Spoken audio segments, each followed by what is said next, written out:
Olá, seja bem-vindo ao canal Crônica dos Umbrais. Aqui revelamos histórias sombrias, relatos reais e lendas que o tempo tentou enterrar. Toda terça, quinta e sábado, novas histórias chegam das sombras. E cada uma delas esconde segredos que poucos ousam ouvir até o fim. Então já se inscreva, ative o sininho e prepare-se, porque o que você vai ouvir agora não é apenas uma história. É um eco daquilo que habita entre o mistério e o proibido. Então, vamos começar. Bom dia, Crônica dos Umbrais. Me chamo Tião. Vim aqui relatar sobre algo estranho que ocorreu comigo. Alguns me dizem que eu tive uma EQM, outros que fui parar num mundo paralelo, e outros pensam que eu apenas criei uma história em minha cabeça devido ao acidente que sofri. Mas, sinceramente, até hoje eu não consigo entender as coisas que ocorreram comigo. Eu sempre trabalhei e até hoje trabalho como caminhoneiro.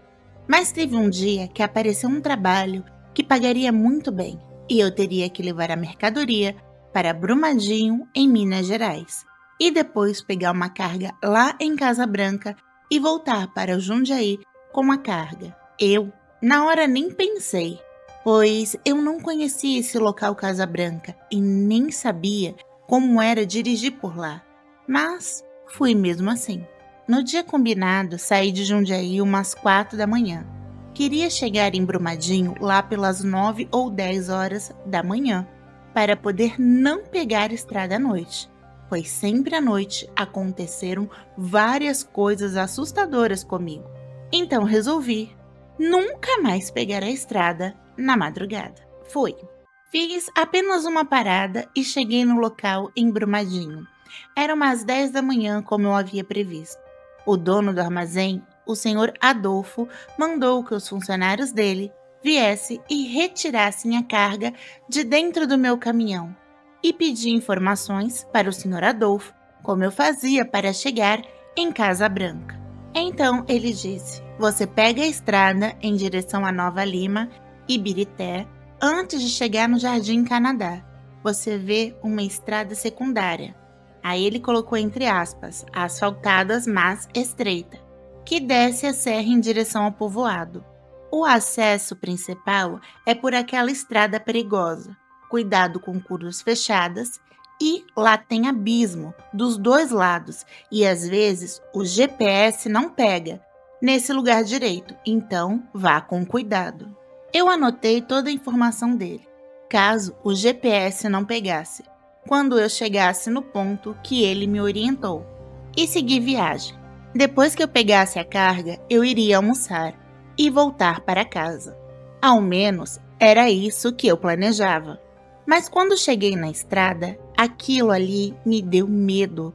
Fiz questão de ir devagar e tomar o máximo de cuidado. Mas bem na curva, eu vi uma luz muito forte. Era um pouco mais de 11 da manhã e não sei até hoje de onde surgiu aquela luz. A minha sorte é que eu não estava tão alto na subida daquela estrada, pois meu caminhão tombou e tudo aconteceu em questão de minutos. Lembro de suspirar aliviado por estar vivo e o caminhão aparentemente está inteiro. Só teria o incômodo de chamar a ajuda do guincho para levar o meu caminhão.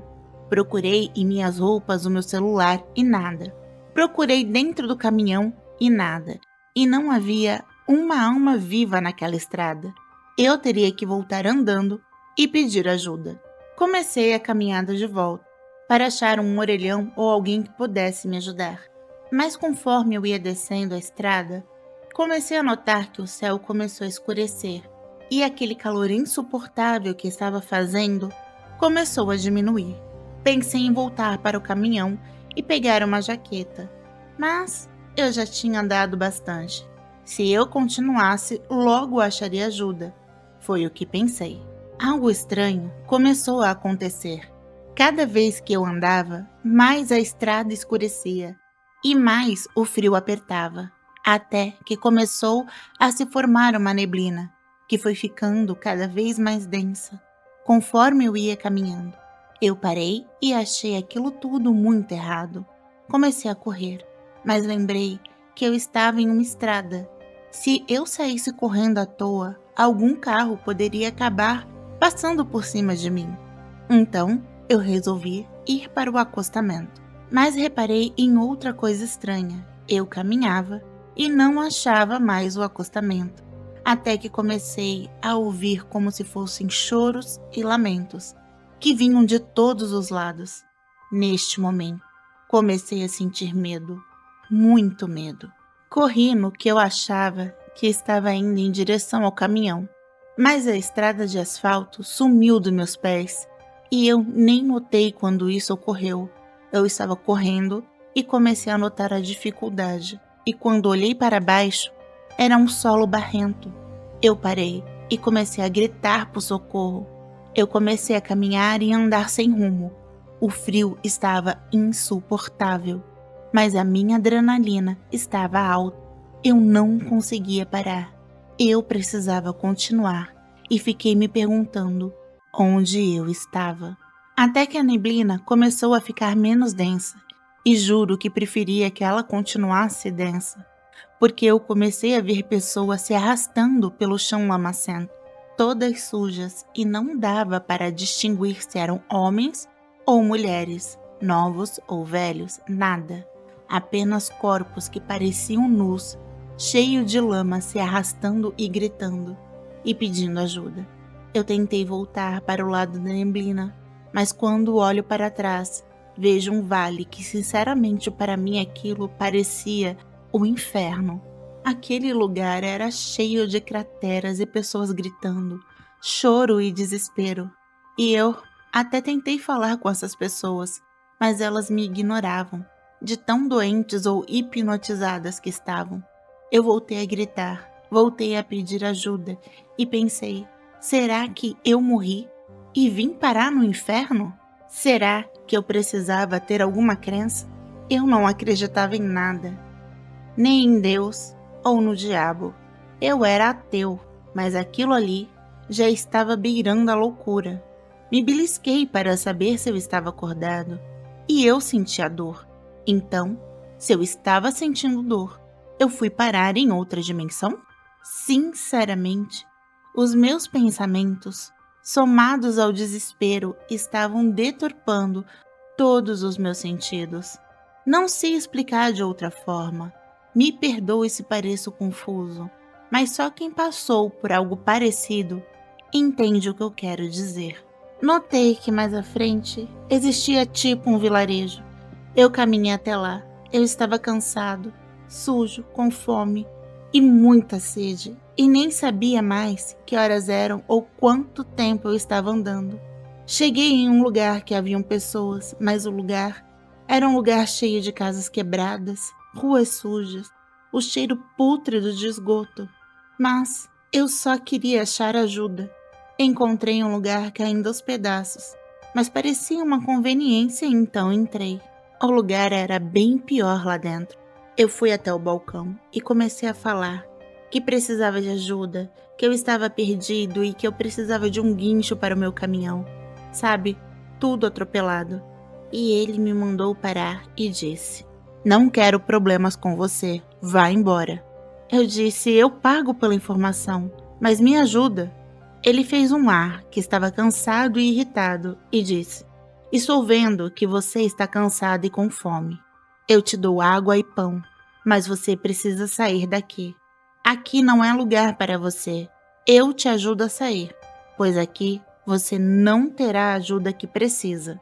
Eu não entendi nada, mas ele tinha razão sobre eu estar com sede e fome. Não insisti. A água estava amarelada e o pão estava duro. E ele me deu uma carne que parecia um frango, mas o gosto era mais leve e estava bem seco. Mas comi e bebi sem reclamar, mesmo com nojo. Mas na hora do desespero, não vemos isso. Assim que eu acabei, eu perguntei quanto eu devia e ele disse que nada, mas que eu precisava ir, antes que os sequestradores me pegassem e eu nunca mais voltaria para casa. Ele me mandou andar sempre reto, sem olhar para trás até eu ver uma ponte. Ele me mandou atravessar essa ponte sem dar atenção a ninguém e frisou bem: não fale com ninguém. Se te pegarem, acabou. Eu fiquei morrendo de medo. Agradeci e comecei a andar, como aquele homem me instruiu. Conforme eu caminhava, eu notei que haviam pessoas dentro das casas me olhando e comecei a ouvir barulhos de correntes e gritos. Neste momento, me deu muita, mas muita vontade de olhar para trás. Mas eu lembrei que ele me avisou: não olhe para trás. Mas confesso que foi extremamente difícil aguentar sem olhar para trás. Até que depois de muito caminhar, eu achei a tal ponte que ele havia me falado. E pensei: será que agora eu consigo achar ajuda? Mas onde será que eu estou? Neste momento eu fiquei com raiva, porque esqueci de perguntar onde eu estava. Enfim, o mais importante era achar alguém que pudesse me ajudar.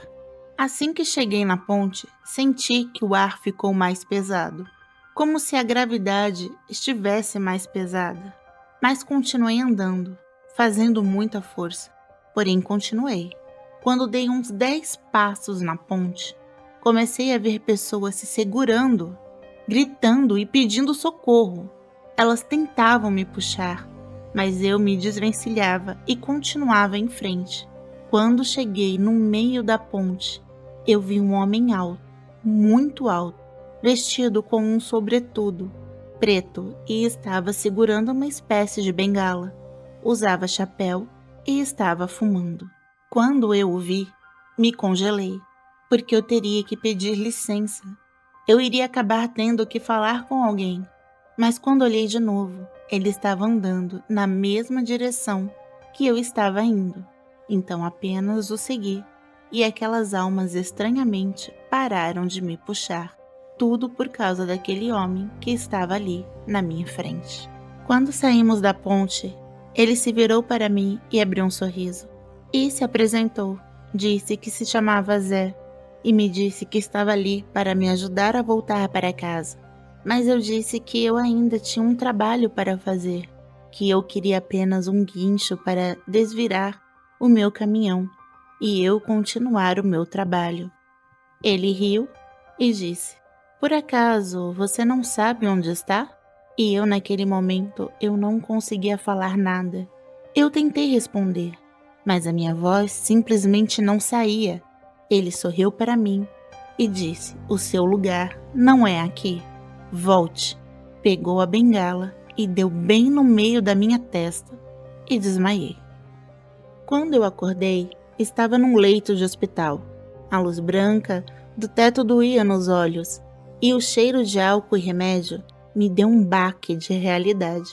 Minha primeira reação foi tentar sentar, mas uma enfermeira segurou meu ombro com calma e disse: calma, moço, o senhor sofreu um acidente grave. Fique deitado. Eu olhei para o meu corpo, tinha braços enfaixados, uma costela dolorida e a cabeça latejando exatamente no ponto onde aquele homem, o Zé, tinha batido com a bengala. Levei a mão à testa, esperando encontrar uma ferida, mas só senti um pequeno inchaço. Nada que explicasse a força daquela pancada. Foi aí que entrou o médico, um senhor de cabelos grisalhos, que puxou uma cadeira e sentou ao meu lado.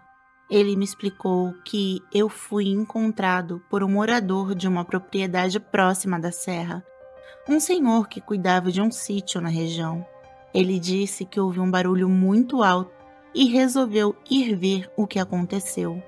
Quando desceu por uma parte do barranco perto da estrada, me encontrou desacordado em uma área de mata fechada, coberto de barro, machucado e quase sem sinais de reação. O estranho era que eu não estava perto do caminhão. Me acharam a quilômetros de distância do local do acidente. Até hoje, isso não faz sentido para mim, porque eu me lembrava perfeitamente de estar andando por uma estrada, depois pela lama, no meio daquela neblina e daquele lugar horrível. Eu não lembrava de mato, trilha ou barranco algum. Na minha cabeça, eu tinha caminhado por outro lugar, completamente diferente. O homem chamou o resgate e o pessoal demorou um pouco para conseguir chegar até onde eu estava, porque a área era difícil de acessar. Quando finalmente me levaram para o hospital, descobriram que eu estava muito desidratado, com um princípio de hipotermia, vários machucados pelo corpo e uma pancada forte na cabeça causada pelo tombamento do caminhão. A parte mais assustadora, se é que eu posso dizer isso, afinal de contas, passei por tantas coisas assustadoras, mas depois fiquei sabendo que permaneci desacordado por quase 2 dias. 2 dias inteiros. Quando eu ouvi isso, senti um frio passar pelo meu corpo, porque para mim tudo aquilo parecia ter durado apenas algumas horas, no máximo um dia. Eu conseguia lembrar de detalhes demais para acreditar que fosse apenas um sonho causado pelo acidente. Eu lembrava do cheiro dos lugares no qual eu passei, do frio cortando minha pele, da sensação de medo, dos gritos e pedidos de socorro, do gosto ruim daquela água amarelada e daquela comida seca que recebi no vilarejo. Tudo parecia real demais. Enquanto eu estava no hospital, também fiquei sabendo o que aconteceu com o caminhão. Depois do acidente, um motorista que passou pela estrada viu o caminhão tombado e avisou as autoridades. Como eu estava dirigindo devagar e ainda não tinha subido muito na serra, o caminhão não caiu no abismo. Ele ficou preso de lado numa parte da vegetação, o que provavelmente salvou minha vida. A empresa onde eu trabalhava foi avisada e conseguiram mandar um guincho pesado para recuperar o veículo ainda naquele mesmo dia. Pelo que me contaram, o caminhão sofreu danos, mas nada tão grave quanto poderia ter sido. E o melhor, estava sem carga. Estranhei também quando minhas coisas foram devolvidas. Meu celular apareceu dentro do caminhão, exatamente no banco do passageiro. Aquilo me deixou perturbado, porque eu tinha certeza absoluta de que procurei por ele depois do acidente e não encontrei. Revirei minhas roupas, olhei dentro da cabine e simplesmente não estava lá. Mas, acha que as bizarrices acabaram? Não, não acabaram. Quando devolveram minhas roupas, notei que havia um pedaço pequeno de tecido escuro preso no bolso da minha calça, como se tivesse ficado enganchado ali. Era um pano velho, escuro e com um cheiro forte de fumaça, parecido com roupa antiga guardada por muito tempo. Na hora não liguei uma coisa à outra, mas depois me veio na memória a imagem daquele homem alto, usando sobretudo, chapéu e fumando enquanto atravessava a ponte. Aquilo me deu arrepios. Passei semanas tentando convencer a mim mesmo de que tudo tinha sido um delírio causado pela pancada na cabeça, que o meu cérebro criou tudo enquanto eu estava desacordado. Mas havia coisas demais sem explicação. Como fui parar tão longe do caminhão? Como me lembrava de detalhes tão específicos dos lugares que passei e até o gosto da água e da comida. Eu sentia as pessoas, a lama, ouvia os lamentos, os gritos, os choros. Era real demais. E principalmente aquela sensação horrível que sinto até hoje quando vejo neblina. Principalmente quando essa neblina fecha em estradas de serra, pois morro de medo de ser levado para aquele lugar novamente. Depois que me recuperei, ainda conversei novamente com o senhor Adolfo, o homem do armazém de Brumadinho. Queria saber se ele conhecia aquele vilarejo que eu descrevi. Também descrevi o homem do balcão que me deu pão e água. Ele me ouviu atentamente, coçou o queixo e disse: Tião, nessa região tem muita estrada velha que não aparece em mapa. E tem muitos causos também. O que o senhor descreve parece lugar que não é deste mundo, ou é, só que num tempo que já passou. Saí de lá com mais perguntas do que respostas. Nunca mais esqueci o nome daquele homem alto, de chapéu e bengala, que cruzou a ponte na minha frente. Zé. Ele se chamava só Zé. Se foi EQM, mundo paralelo, alucinação ou castigo dos céus por ter sido ateu a vida inteira, eu não sei. Só sei que agora eu parei de ser ateu. Acredito que exista algo além de nós e que foge à nossa compreensão. Também ouvi falar que existe uma entidade na Umbanda chamada Zé Pilintra, mas acredito que não seja ele, pois o que eu vi, ele estava todo de preto. E eu vi a imagem desse Zé. Ele veste roupas brancas. Acredito que o Zé me trouxe de volta, mas nunca descobri se ele foi um anjo, um demônio ou só mais uma alma penada daquele lugar. Só sei que, na testa, onde ele me bateu com a bengala, até hoje tem uma marca redonda, como se fosse marca de nascença. Não sei o que isso significa, mas isso é a única certeza que eu tenho, que o que eu vivi foi muito real. E assim acaba esse relato. Se você gostou, dê o seu like, ajude a fortalecer o canal compartilhando e comentando. E se você for novo, seja bem-vindo. Considere se inscrever no canal. Aqui falamos sobre tudo que é ligado ao sobrenatural. Você já viveu ou ouviu um relato de algo inexplicável? Um encontro misterioso? Um sonho profético? Um objeto com energia própria? Ou uma história de fantasma que corre pela família? Nós queremos conhecer. Mande seu relato para o e-mail cronicadosumbraes@gmail.com. Quem sabe sua história não vira o próximo episódio do canal. Sua voz é essencial para construir essa comunidade. Obrigado por assistirem e até a próxima.